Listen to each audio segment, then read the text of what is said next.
Gue lebih prefer di Malai. Kayak di Malai itu lebih ke kita ada sistemnya gitu dari awal. Ngerjain assignment di sini nggak bisa nyontek. Dan bedanya di situ. Kalau di Indonesia bisa nyontek, kalau di Malaysia nggak bisa. Baru tahu loh ini fakta.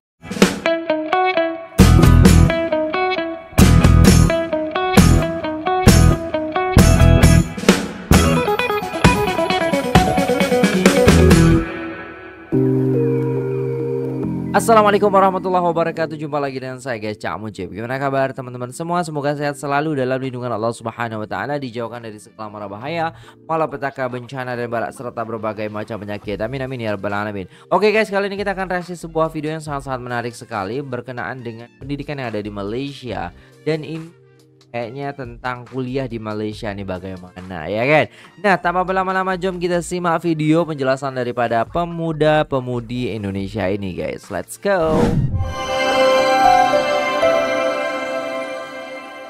Perspektif mahasiswa Indonesia kuliah di Malaysia. Oke, jadi sekarang aku lagi ada di Malaysia. Tiba-tiba aku ketemu dengan seseorang. Ya kan? Kita baru ketemu di lobby hotel banget ini. tadi. Ya, jadi mungkin boleh kenalan dulu deh. Boleh. Hai semua, halo Kak, nama aku Anastasia Clarissa. Terus panggil aja gue Caca. Oke, Caca. Caca. Jadi Caca sekarang kesibukannya ngapain di Malaysia? Vacation, studi atau apa? Studi di sini. Udah semester berapa? Udah semester 8 Di UCSI University. Oke. Nah, ini menarik nih gitu. Kan banyak orang tuh abis lulus sekolah gitu, pada ngejar PTN di Indo gitu. Nah, ini kenapa milih studi di luar negeri, nggak di Indo aja? Kayak kalau gue emang dari awal tuh nggak ngejar PTN. Oke, dari awal nggak ngejar Kayak PTN. gue ngerasa swasta tuh oke-oke aja buat gue gitu.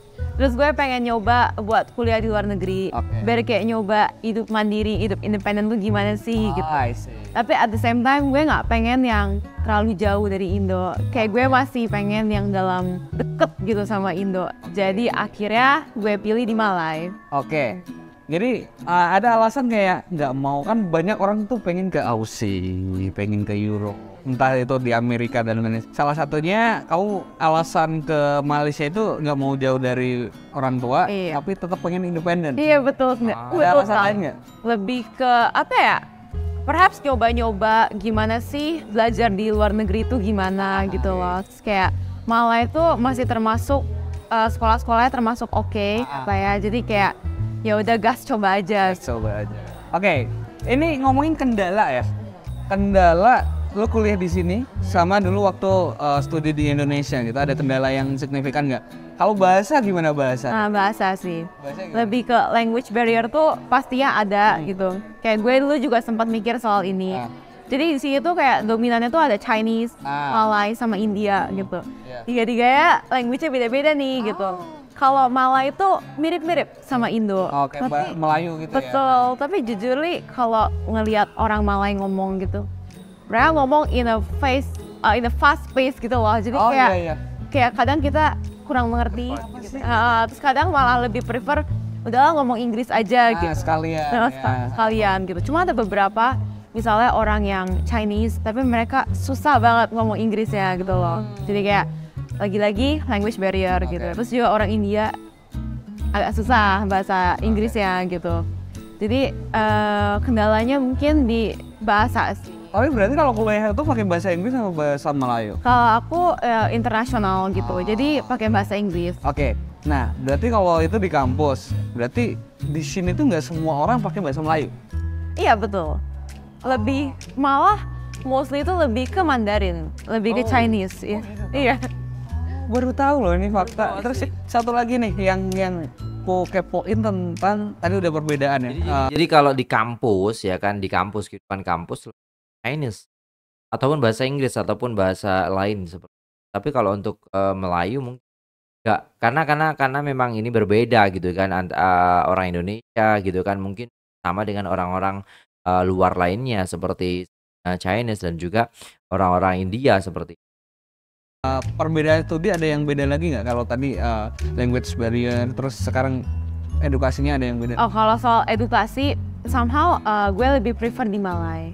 Kayak di Malai itu lebih ke kita ada sistemnya gitu dari awal. Kayak Misalnya midterm tuh 20%, final exam 40%, assignment tuh 30, tes 10 gitu. Terus kayak mostly itu tuh kalau assignment lebih ke cuman 1 or 2 kali, tapi bobotnya tuh gede gitu. Kayak mikirnya tuh banyak. Kalau dulu di Indo, gue ngerasa yang kayak assignmentnya tuh banyak. Kayak bisa tiap hari gue dapet assignment, tapi kayak bisa nyontek gitu-gitu loh, bisa ngeliat Brainly. Tapi kalau misalnya ngerjain assignment di sini nggak bisa nyontek. Dan bedanya di situ. Kalau di Indonesia bisa nyontek, kalau di Malaysia nggak bisa, dan itu lebih berat katanya. Kalau di Indonesia kayak lebih sedikit-sedikit udah ujian gitu kan, assignment gitu kan. Dan apa namanya ya? Ya memang beda sih kayaknya. Kayaknya lebih prefer di Malaysia kata mbaknya tadi ya kan. pastinya nggak bisa kopas. Nggak bisa kopas. Tuh Malaysia nggak bisa guys, makanya kalau lulusan sana tuh pinter ya, pinter bener. Terus mikir sendiri gitu. Oke, itu bedanya ya. Terus ini yang biasanya dikepoin sama orang-orang terkait living cost gitu. Walaupun nih kita tetanggaan ya, Indonesia, Malaysia gitu. Kalau dibandingin sama Indonesia, kemarin tinggal di mana? Jakarta? Jakarta. Di Jakarta. Kalau Jakarta sama Kuala Lumpur di compare mahalan mana? Malam Kuala Lumpur. Kuala Lumpur. Oke, kita ngomongin living cost. Dalam 1 bulan nih, kira-kira spending berapa duit buat kuliah? Kayak totalnya sih sebenarnya either around 6 sampai 8 juta. Oke. 6 sampai 8 juta. Terus kalau buat kos itu around bisa 1.000 ringgit.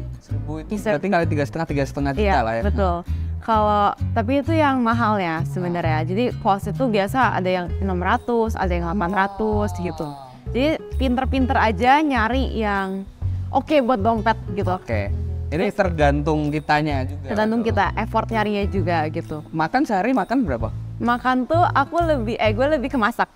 Gue lebih ke masak, tapi kalau misalnya pergi sama temen pasti kan jajan. Iya. Itu bisa around sekali jajan ya. Bisa around 10 sampai 50. Sekali ya, 10. Ya tinggal kali 3.500 aja. 10 kali 3,5 ya 35.000 Iya. sampai 50. Itu sekali makan. Berarti kalau sehari 3 kali makan, kalian aja. Kurang lebih itu sih ya kayak yang bisa kita gali-gali. Menurut kalian mau nggak kuliah di luar negeri yang sebelahnya deh, Malaysia gitu. Nanti kita coba cari lagi yang sebelahnya, entah itu Thailand atau di Singapura. Kita coba compare lagi. Thank you ya Caca. Thank you. Makasih banget. Tiba-tiba gue todong bikin konten ini. Tapi semoga ini bisa informatif. Gak Pak, gue membantu. Kalau kalian mau kepo lagi, silakan cek Instagramnya Caca di Clarissa Sidarta. @ClarissaSidarta. Oke, thank you. Alright, udah selesai videonya, dan itulah tadi ya guys ya, menarik dan sangat-sangat menarik sekali ini. Makanya tiba-tiba bertemu gitu kan, terus tiba-tiba diajak untuk buat konten dan mau. Itu jarang sekali ya guys ya. Berarti keren nih guys ya. Pemuda-pemuda keren daripada Indonesia ini. Oh, oke. Pelajar Jepang ramai dan Cina. Oh, ranking 7. Wow, memang Cina di sana.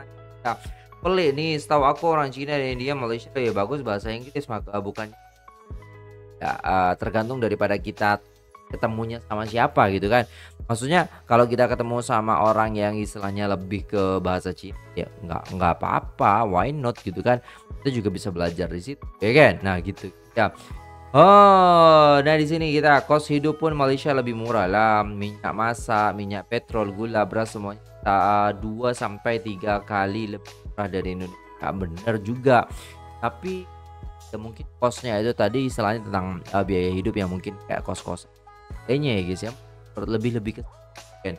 Nah serius nih bang, kuliah di Malaysia terus lanjut di Malaysia bisa nggak aja kerja di sana? Banyak banget. Padahal orang Malaysia banyak yang kuliah di Indonesia karena biayanya murah. Nah itu betul. Nah karena kalau di compare di Kuala Lumpur sama kita compare ke Yogyakarta aja, terus Bandung, terus Solo juga murah banget sih. Balik-balik kontennya culture shock, dah beribu konten orang Indo culture shock. Apa nih? Oke, di sini juga Indonesia kalau guna bahasa Inggris lidahnya terbelit. Coba mau meniru SNS tapi bunyinya Jawa, tergantung kalau orangnya Jawa ya kayak. Tapi kalau orangnya yang udah prepare kepada orang Inggris ataupun tinggal di sana, kalau orang Jawa itu pasti. Tapi nggak semua sih guys ya, hanya beberapa saja. Tapi kalau kemarin saya dengar itu orang Malaysia malah lebih ketika istilahnya orang Indonesia ngomong bahasa Inggris. Aksennya itu lebih bagus daripada orang Malaysia. Katanya seperti itu. Karena orang Malaysia lebih ke Melayu katanya. Ya. Itu. Oke, itu dulu videonya guys. Terima kasih sudah tengok video ini sampai selesai. Apabila ada salah kata mohon dimaafkan. Semoga bermanfaat di sini. Kita baru tahu kalau hidup di sana tuh gitu. Dan kalau istilahnya lebih ke pendidikan ya pelajaran itu memang lebih prefer katanya di Malaysia daripada Indonesia. Karena lebih enak aja katanya ya guys ya, lebih tersistem gitu kan pendidikan yang ada di sana. Keren sih guys, semoga kita bisa seperti itu juga nanti. Amin. Oke, terima kasih, sampai jumpa di video selanjutnya. Apabila ada salah kata mohon dimaafkan. Saya pamit undur diri. Wassalamualaikum warahmatullahi wabarakatuh.